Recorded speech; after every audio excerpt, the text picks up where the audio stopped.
What's going on, y'all? Connor from Rock Pokemon coming back at you with another Market Monday. Hope y'all had a great weekend. Today we're going to be talking PSA Pop Report movement. That's right. It's our usually monthly, but I waited a little longer and I'll get into that. PSA Pop Review. So, PSA is in the thick of January. Value TCG, got my notes here, is on January 5th, but they are 63% done with January. What that means is there are orders that are still from Jan 5th that haven't been processed yet. So that's why there's a difference between the percentage and the date. So they could have a ton of cards from the 5th that they just haven't opened all those boxes. But you have to remember, this is the date that the order was entered into the system, right? So then that starts the clock on grading. So you got to remember, I mean, people are getting subs back from like October right now, right? October, maybe November. So you got to remember that. We got a long way to go before we see those cards hit the market. So let's get into it, right? So got the numbers here for you, broke it down. We're going to talk base. We're going to talk a little bit of modern. We're going to talk some promo sets that I really like. And then we're going to kind of talk about what are the takeaways, right? What are we still doing with this data? Where are we? What's the landscape? What's next? So base. October, when we did this last, about 6-7 weeks ago, we were at 325K across Unlimited, First Edition, Shadowless. Now we're sitting at 362K. That's a 37,000 card increase, or 11% from the prior month or 7 weeks ago. So all this data is going to be from October 16th to now, which this video is coming out on December 6th. So about 7 weeks. And the reason we did that was I wanted PSA to get into November and January. And I wanted to see some of this million card backlog from Q1 start moving through the system, see what happens. So 10s went up 6K from 63 to 69K. That's 16% of the pop growth was attributable to 10s. This is up from some of the prior months we looked at. Hard to say, you have to really parse the data. My hunch is that more of that is, your commons, uncommons than your hollows, for, kind of obvious reasons, but who knows? Got to do a little more work on those numbers to know. 9s were 35% of the pop growth, 13,000 cards, which is the same as the last month-over-month we looked at. And then actually 8s and then 5 through 7s both went down slightly on a percentage basis. They were 19 and 24% respectfully. So it's interesting because my thesis has always been we're going to see a lot more come in this 5 to 7 range, but we saw the 10s area tick up. So only time will tell how that kind of plays out. You can really parse the data into the hollows, the non-hollows, the First Edition, Shadowless, and Unlimited. You really got to scrape the data to get a better picture. And we'll do that at some point. I'm going to wait a little longer for some more progress to be made before we start taking a deep dive into what has happened with base. I'd like to get, I'd like them to be somewhere more in the March range before I really dig in hard to base. So, but that'll come. We'll figure out if it's commons, uncommons, if it's hollows, what the breakdown is. But interesting to see that, 6,000 out of 37,000 cards were 10s, newly graded. So next up, we got Japanese base. So effectively the same amount of cards were graded on a quantity basis, 3.3 thousand. So we went from 27.7 to 31,000 in the pop over that 7-week period. 10s stayed the same as a percentage. 18% of that pop growth was 10s.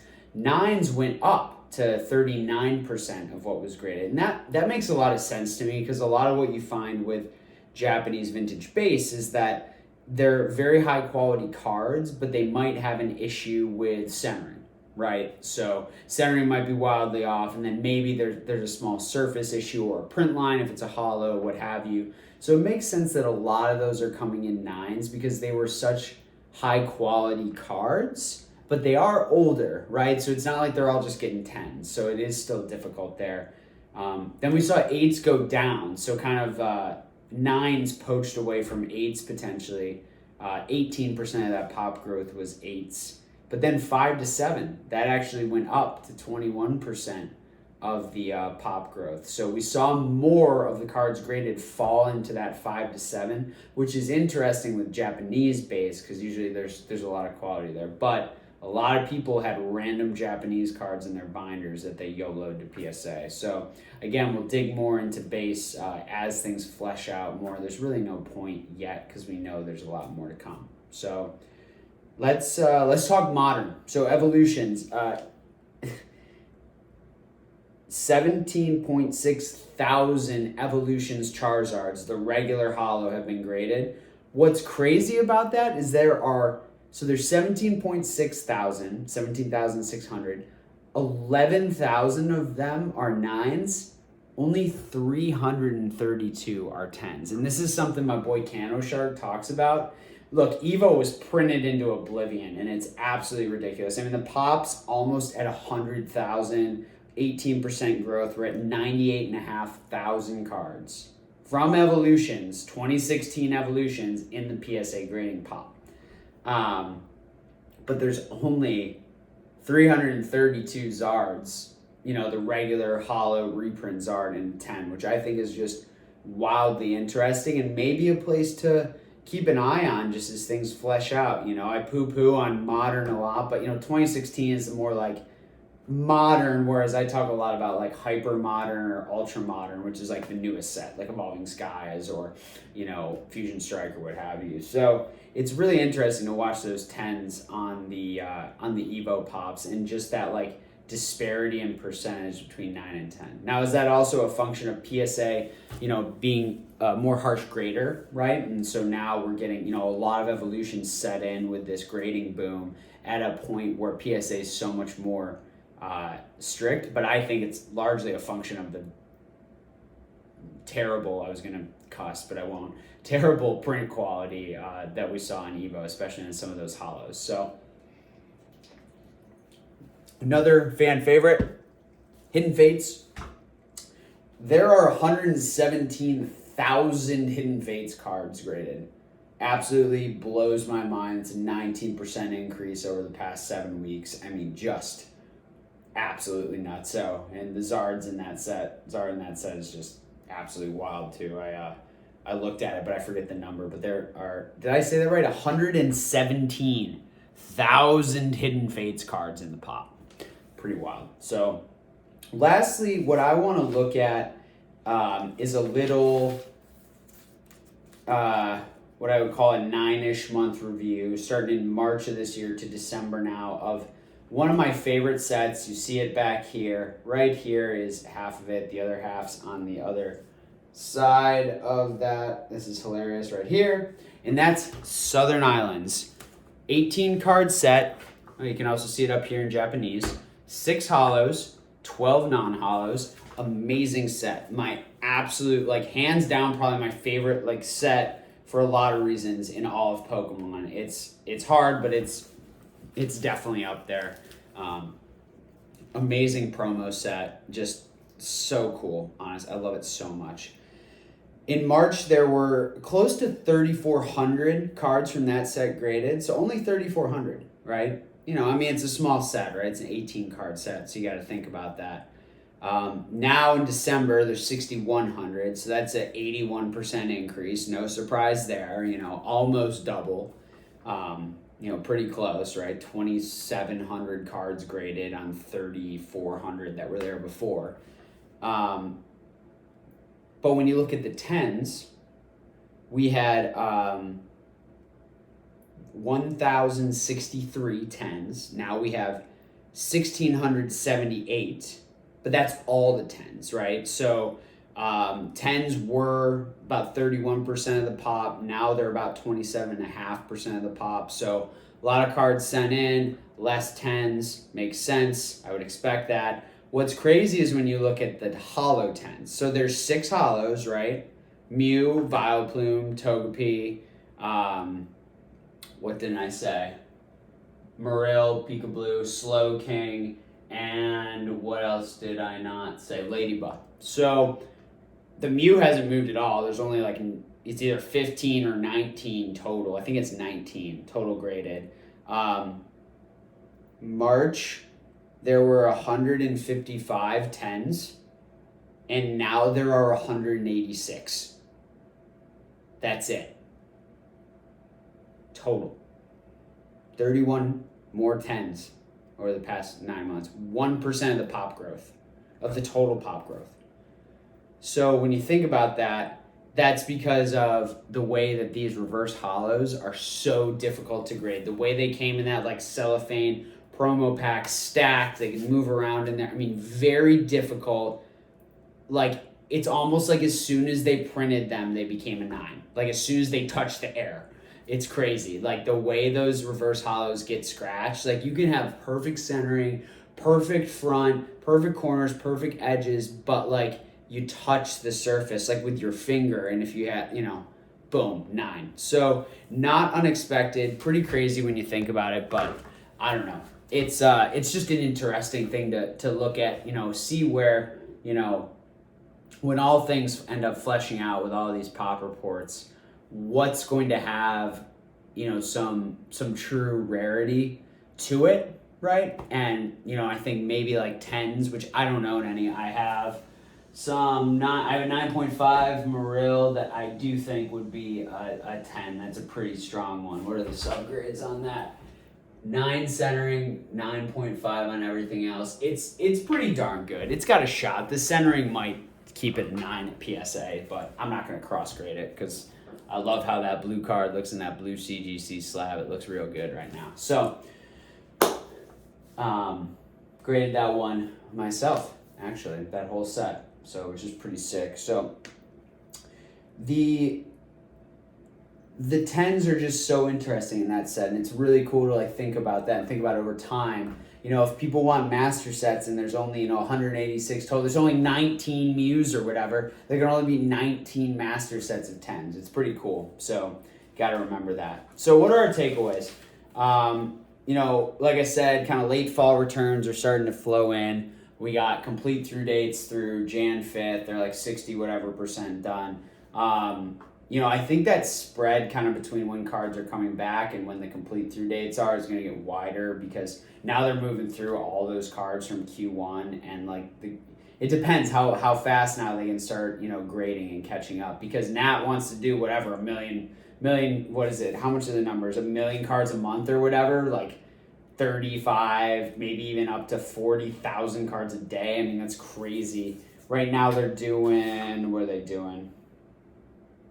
Can't remember how many they're doing now. Maybe 25 to 30, I forget. You know, it's like they did like 735,000 last month, so that's like 33K maybe. And then 227K, that was Pokemon, like 30%. Pokemon is starting to move a little bit up the chain in how much on a percentage basis it is that PSA is grading, which is interesting as well. Oh, it's, you know, sports has always been the bulk, and then, you know, Pokemon used to, I think, was closer to like maybe the 20% range, and now we're up to like that 30% range. So we'll see how that plays out. The boys over at GemRate, boys and gals, that team, I don't know who they are, they put good data together. Take it with a grain of salt because you can't really verify any of this, but they do put some good data together, and that came from them. So 735,000 cards graded in November, 227 of that, or 31%, was Pokemon. So, you know, when it comes to the PSA Pop Reviews, like, I really want to wait until either January is completely done or we get CGC pops so I can start adding some more value for you guys and kind of like combining those sets, taking a look at the differences. Like, I think that's going to be wildly interesting, and I really look forward to analyzing that and talking to y'all about it. So I do want to let this drag out a little bit. Maybe we'll do this every 6 weeks or 8 weeks, depending on how PSA moves through January and when the census or pop reports come out at CGC. So we'll kind of keep an eye on it, see what happens. Couple other notes I do have on just PSA generally, and some of my thoughts there is one important thing, and this will segue into probably a video I'll talk about a different time, but they purchased Card Ladder, which is a valuation platform, I think largely geared towards sports, but it's basically like I think about it this way. What's really cool is like when you look at the PSA Set Registry, like you're gonna be able to see the value of a set now on PSA's registry because of the integration of this valuation platform. So Card Ladder does a lot of data scrubbing and analyzing of transactional data. So you're gonna have more accurate PSA pops as far as when it comes to like the APR, like what's been sold at what price. And that's super important. This is what I was gonna, it starts to combat that erroneous eBay last sold listing. Because as we know, or maybe you don't, like when you look at eBay last sold, if an offer was accepted on an item, it's just gonna show you what it's listed at usually. Sometimes it's strike through, but it still doesn't show you. So you gotta use Terapeak, eBay's seller tool, to figure out what it actually sold for. Example, I listed a card for 500 OBO, just a total highball because there were no comps, and I ended up selling it for like 100 or 150 bucks. And if you look on like the search filter last sold, it shows like 499 sold. It's ridiculous. So you got to remember that, and I'm hoping that this Card Ladder integration helps you and me use like the APR and the PSA website itself more efficiently for sold prices for PSA cards specifically. So pretty stoked about that, more pricing in there, and especially the set registry, because I do that sometimes. I want to like look through a set and see what like the overall set is worth. For example, like what's a